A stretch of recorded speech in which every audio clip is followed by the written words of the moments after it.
taking out Damavix, first before Vedmax because I want to pick away at their spider tank more quickly. That is prioritizing speed over safety because it is safer usually to not allow a whole bunch of Vedmax to spool up on you. Right. So I'm going to send my drones after this frigate because the frigates are going to hit me first. So the drones are going to get to them first, and so hopefully kill one real quick. I'm shooting out missiles at the cruiser because my missiles will hit them eventually, right? So.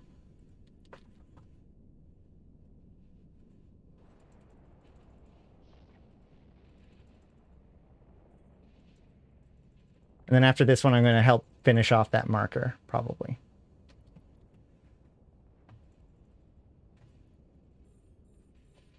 Man, these Concord rooms are like just always a clusterfuck for me because it's like I want to take out the marshals first, and I always do.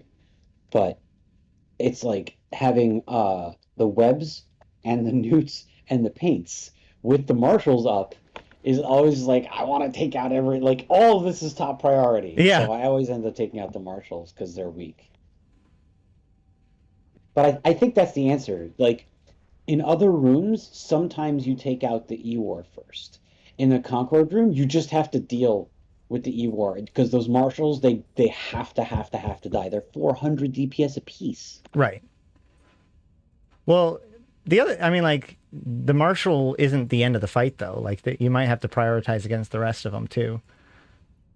Well, once I find that once the marshals are gone, like if there's only one or two to begin with, or if there are a bunch and they're all dead, then like nothing in that room is really gonna be a threat because like everything's kind of paper thin, and all that stuff is annoying, and several of them actually like to hang out pretty far, like the Skybreaker, because like they're using like guided launcher weapons, whatever, so they hang out like super far and annoying.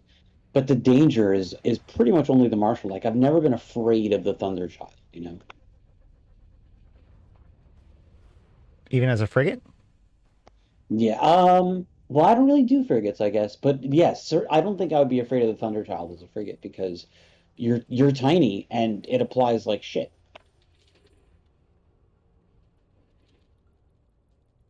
Oh, that's a nightmare scenario.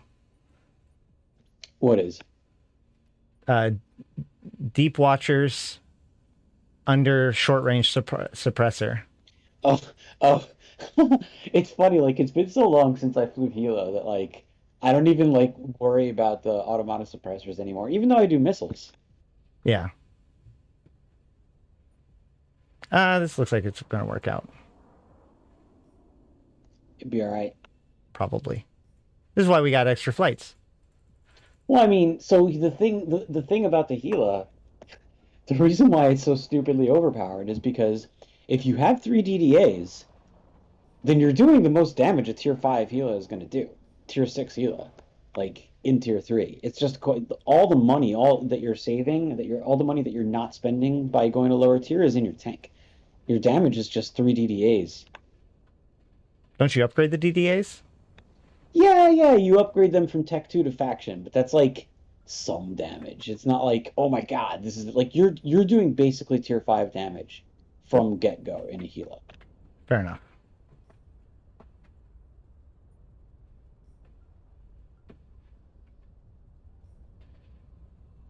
I mean, and if you're really crazy, then you don't just upgrade them to Faction, you upgrade them to rolled officers. Hashtag no pores. W634 with the radical mutaplasmid. Let's go.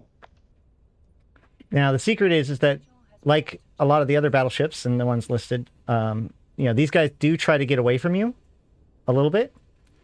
So in this case, the way that I deal with this situation is by putting myself between them and the Deviant Automata suppressor, forcing them to move away from it. It does turn off my missiles, basically, but pretty quickly I'll be able to push them. Not pretty quickly, but eventually I'll be able to push them out of the suppressor range. Yeah, something else to note about Deep Watchers is that because they all Looses, they all have remote reps.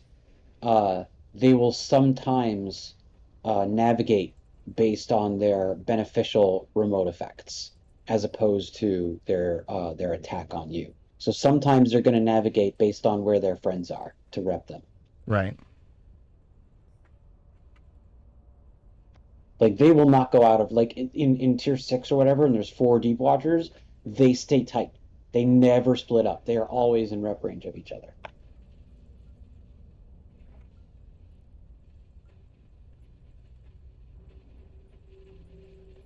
All right. I think we got him far enough away.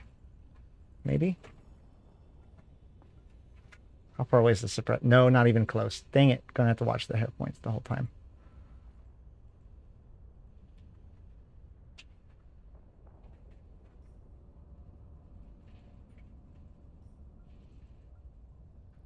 Yep, let's bring these guys in. So this is a situation that's actually a really good example. Um, so this is where we would want to use Tech 2 drones because they're more raw damage than a Navy drones. And these are deep washers and they're easy to hit and like they have a lot of HP and you want to just really uh, take them out as quickly as possible.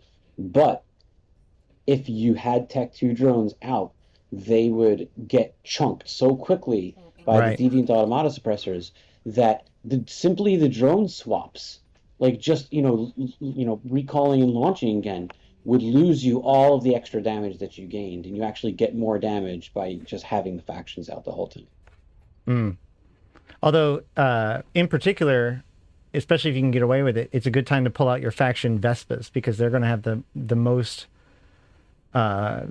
local rep, basically, with their buffer. Especially if you're in the Well, yeah, exotic the thing with Vespas is that you can or infinitely gamma, trade them rather. out. Yeah, you can infinitely trade them out because like they get low on shield, you bring them back and they'll regen in your cargo in the drone bay, and while the new ones are fighting. For armor drones, it's like, okay, I used all your armor, now I'm going to use all the armor of the next flight. Yeah.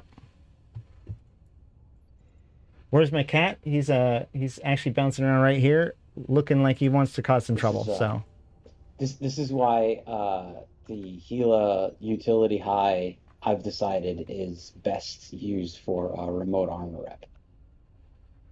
I mean, it's a solid argument, but still, I go with the tractor unit. I was like all Linkog all the way, but I flew a few firestorms in a Gila, and I was like, nope, we're putting an armor up on this. Fuck it. Ah,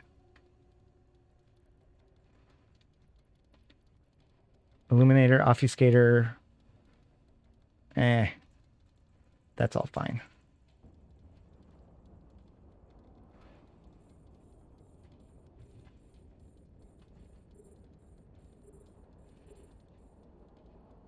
It took me to one site. It took me one site to say that that's it. I'm never flying a Firestorm Gila again without an armor rep in the utility high.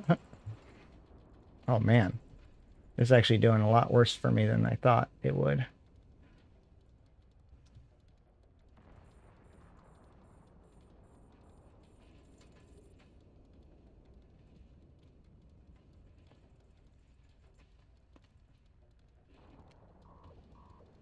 Hmm. Oh, geez.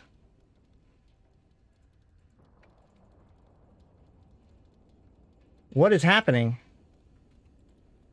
Why can't I get close enough to? Oh, I'm gonna make it, but just barely. Well, I wasn't watching for a second. What did you do? I'm in armor. Charybdis is hitting me a lot. Like Charybdis is getting away from me a lot more than she should. Oh, But I think I'm gonna be good now. Maybe. well, well, she's really far. She's at like 20 km. She's gonna nail you. Doesn't matter.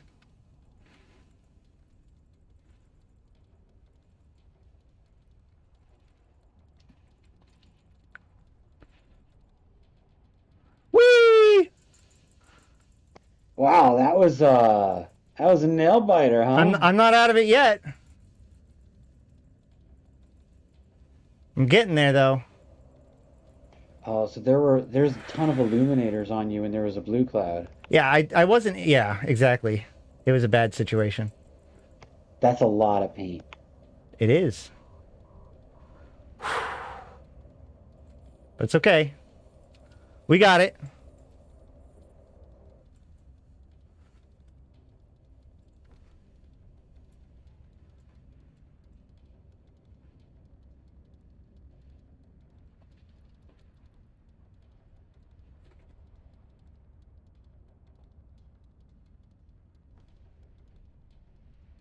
I'm just gonna reload missiles now. Whee! That was pretty fun. Yeah, I definitely like I I just I put an armor rep on the Gila in Pytha, and it totally works. Origin conduit. Yay! This is even the last room. I did it. Huh. Man, that was some toasty stuff. Yeah, I've noticed that this guy. That's what it is. It's the compact afterburner instead of a faction afterburner. I'm just not quite fast enough to catch up or to, outpace Charybdis Yeah, as much as I'd because like she's to. not fast, but she's also not slow. So what I might carry on me is overclock. Blue hard shell for that slot. I think. Hard shell would be good, but overclock makes me move faster, and in so many different situations, I want to move faster. I don't know. Yeah, the Gila is pretty slow. That is true. Maybe I should start carrying paste.